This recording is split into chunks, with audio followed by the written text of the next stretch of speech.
एक बार फिर से आपका स्वागत है हमारे YouTube चैनल पर। आज हम पढ़ेंगे भारतीय संविधान का निर्माण, जिसके अंदर ओल्ड NCERT के चैप्टर 1, 2, 3 को इसके अंदर शामिल किया गया है।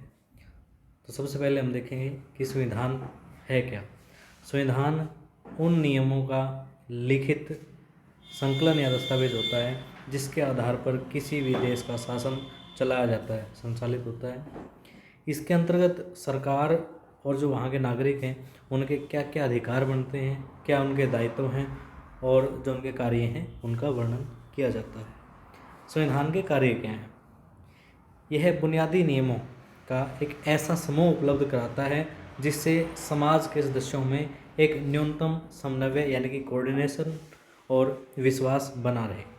दूसरा, संविधान ये स्पष्ट करता है कि समाज में निर्णय लेने की शक्ति किसके पास होगी और सरकार कैसे निर्मित होगी, सरकार कैसे बनेगी और उसके जो पावर है, सत्ता है, शक्ति है, वो किसके हाथों में होगी। यह सरकार द्वारा अपने नागरिकों पर लागू किए जाने वाले कानूनों पर कुछ सीमाएं, लिमिटेशन निर्धारित करता है। ये सीमाएं इस रूप में मौलिक होती हैं कि सरकार कभी उनका उल्लंघन नहीं कर सकती।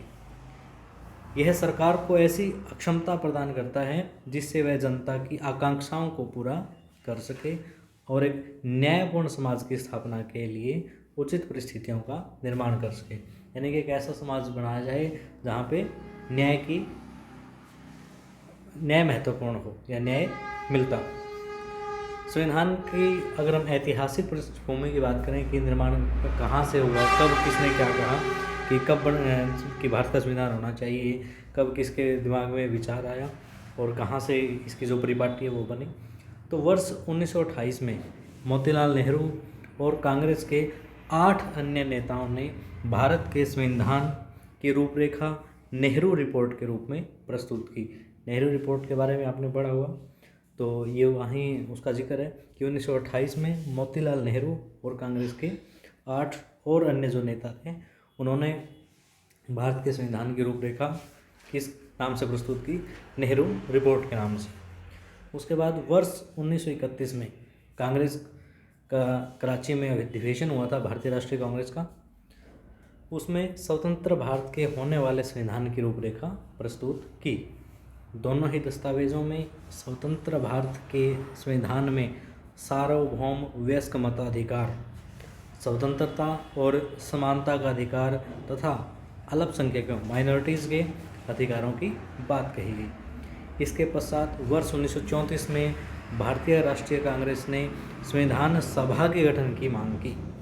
तो संविधान सभा के गठन की जो पहली अधिकृत नीति यानी कि जो ऑफिशियल पॉलिसी शामिल कब की गई? 1934 के अंदर।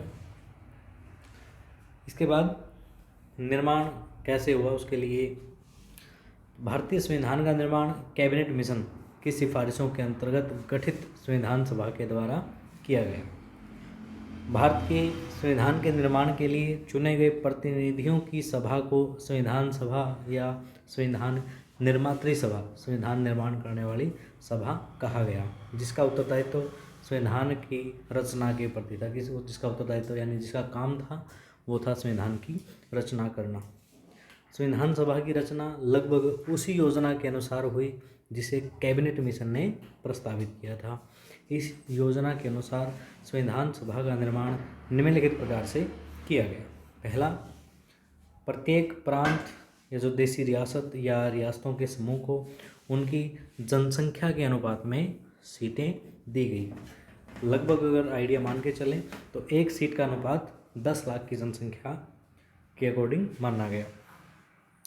ब्रिटिश सरकार के प्रत्यक्ष शासन वाले प्रांतों को, यानी कि जहाँ पे डायरेक्ट रूप से ब्रिटिश सरकार शासन करती थी, वहाँ से 292 सदस्य चुनने थे और जो देशी रियासतें थी वहाँ से 93 सीटें न्यूनतम आवंटित की गई। प्रत्येक प्रांत की सीटों को 3 प्रमुख समुदायों मुसलमान, सिख और सामान्य में उनकी जनसंख्या के अनुपात में विभाजित किया गया। प्रांतीय विधानसभाओं में प्रत्येक समुदाय के सदस्य ने अपने प्रतिनिधियों को चुना और इसके लिए उन्होंने समानुपातिक प्रतिनिधित्व और एकल संक्रमण मत पद्धति यानी कि सिंगल ट्रांसफरेबल वोट सिस्टम का प्रयोग किया। देशी रियासतों के प्रतिनिधियों के चुनाव का तरीका उनके द्वारा जो गठित समिति के परामर्श से किया गया, सलाह से किया गया। भारतीय संविधान सभा के निर्वाचन के लिए भारतीय संविधान सभा के लिए जो निर्वाचन हुआ, चुनाव हुआ एक तरह से, तो वो हुए जुलाई 1946 में। संविधान सभा के सदस्य वर्ष 1935 में स्थापित प्रांतीय विधानसभाओं के सदस्यों द्वारा अप्रत्यक्ष विधि से चुने गए।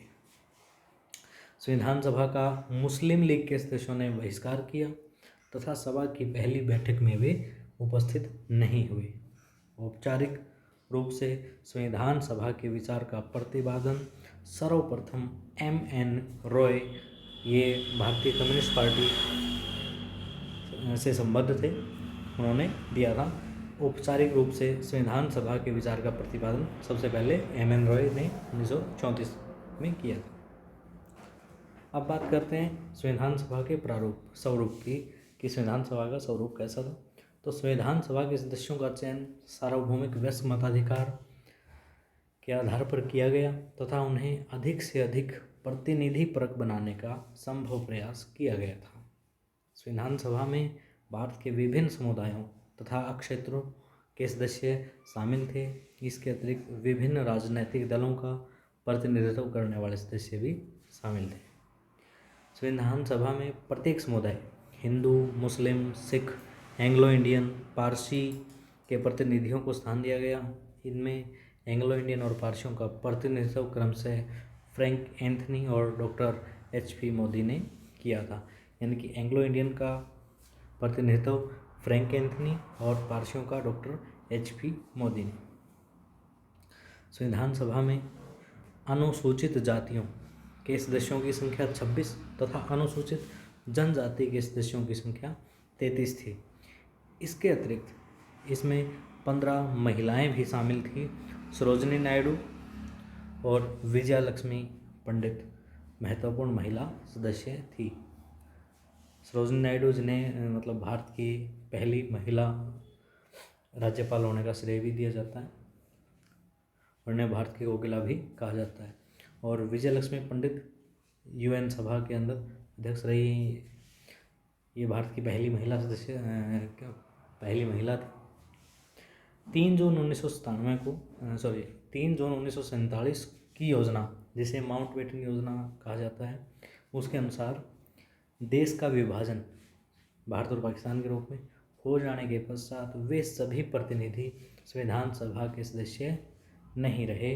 कौन से? जो पाकिस्तान के क्षेत्रों से चुनकर आए थे। इस प्रकार संविधान सभा के वास्तविक सदस्यों की संख्या 389 से घटकर 299 रह गई।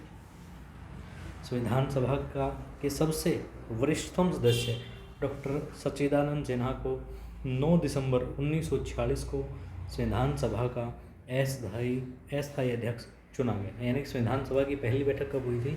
9 दिसंबर 1946 को।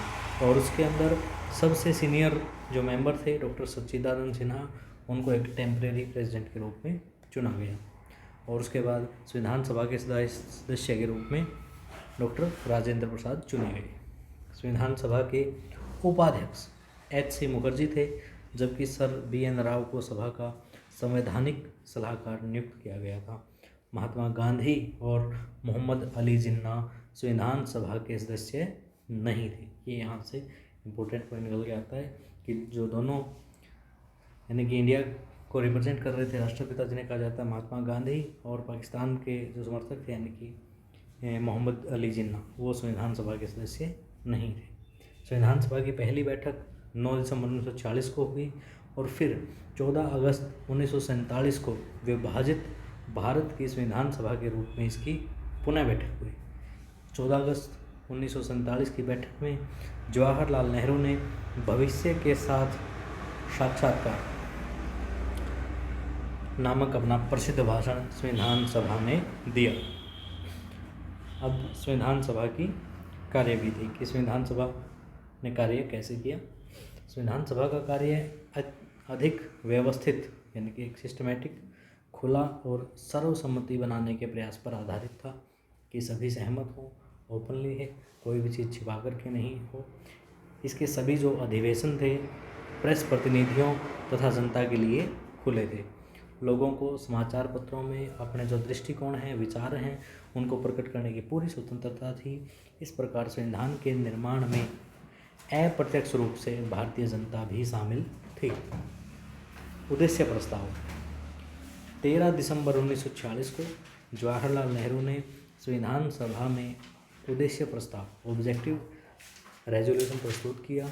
इस प्रस्ताव में संविधान सभा के उद्देश्यों को परिभाषित किया गया था। ये 13 दिसंबर 1946 को प्रस्तुत किया संविधान सभा में पंडित जवाहरलाल नेहरू ने, और संविधान सभा द्वारा 22 जनवरी 1947 को उद्देश्य प्रस्ताव को पारित किया गया, जो संविधान की उद्देशिका अथवा प्रस्तावना प्रियम्बल के रूप में संविधान का अंग बना, हिस्सा बना। इस प्रस्ताव में संविधान की सभी आकांक्षाओं और मूल्यों को सम्मानित किया गया, जोड़ा गया, मिलाया गया इसमें, जो कि वास्तव में राष्ट्रीय आंदोलन के विरासत से प्राप्त सिद्धांत थे। उद्देश्य प्रस्ताव के इम्पोर्टेंट पॉइंट क्या हैं कि भारत एक स्वतंत्र संप्रभु गणराज्य, इंडिपेंडेंट सॉवरेन रिपब्लिक हो। भारत ब्रिटेन के अधिकार में आने वाले भारतीय क्षेत्रों, देशी रियासतों के बाहर के ऐसे क्षेत्र जो भारतीय संघ का अंग बनना चाहते हैं, भारतीय संघ का हिस्सा बनना चाहते हैं, उनका एक संघ होगा, इंडिया दैट इज़ भारत। ठीक है। संघ की इकाइयाँ स्वायत्त होंगी और उन सभी शक्तियों का प्रयोग और कार्यों का संपादन करेगी जो संघीय सरकार को नहीं दी गई हैं। संप्रभु और स्वतंत्र भारत तथा इसके संविधान की समस्त शक्तियों को और सब सत्ता का स्रोत क्या रहेगा? जनता। भारत के सभी लोगों को सामाजिक, आर्थिक और राजनीतिक न्याय, कानून के समक्ष समानता, प्रतिष्ठा और अवसर की समानता तथा कानून एवं सार्वजनिक नैतिकता की सीमाओं में रहते हुए भाषण, अभिव्यक्ति, विश्वास, धर्म, उपासना, व्यवसाय, संगठन और कार्य करने की मौलिक स्वतंत्रता की गारंटी और सुरक्षा प्रदान की जाएगी। अल्पसंख्यकों, पिछड़े व जनजातीय क्षेत्र, दलित व अन्य पिछड़े वर्गों को समुचित सुरक्षा दी जाएगी। भारतीय गणराज्य की अक्षेत्रीय अखंडता तथा जल, थल और आकाश में इसके संप्रभु अधिकारों की रक्षा सभ्य राष्ट्रों को कानून और न्याय के अनुसार दी जाएगी। विश्व शांति और मानव कल्याण के विकास के लिए देश स्वेच्छापूर्वक पूर्ण योगदान करेगा। थैंक यू दोस्तों। नेक्स्ट क्लास में करेंगे।